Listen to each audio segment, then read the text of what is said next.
Day is almost here, believe it or not, but are you registered to vote? And if you're a resident of Tom Green County, are you registered to vote in the county? Ethan Purcell joins us live in studio and has more on what you need to know to make sure your voice is heard. Good evening, Ethan. Good evening, Bert. Election Day is November 5th, and the cutoff for voter registration is October the 7th.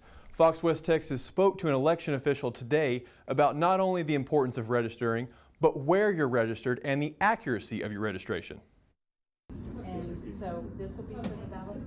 Election Day is drawing near, and with it, the cutoff for voter registration.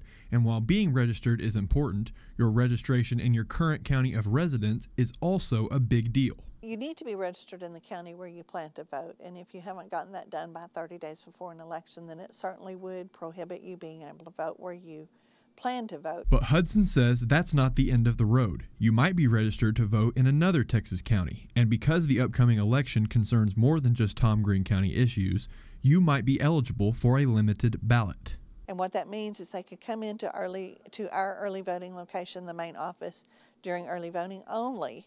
And if we can find them registered in another Texas county, then they get to vote on a ballot that contains the same issues that our county and the county where they're registered have. Another important detail is your current place of residence, even within Tom Green County. The hardest thing for us is when they don't put anything in the residence address, because we can't assume that they might have put it in the mailing address by mistake. We want to make sure that it is truly that we're getting the residence address where they live. If you do need to register, now is the time. Hudson says as the cutoff date, October 7th, and Election Day, November 5th, get closer and closer, her office gets busier and busier.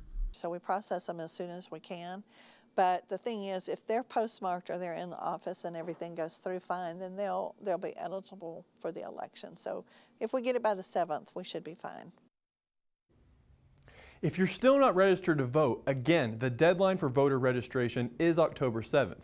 For questions or concerns, you can call the Tom Green County Elections Office at 325-659-6541. Live in studio, Ethan Purcell, Fox West Texas. Back to you, Bert.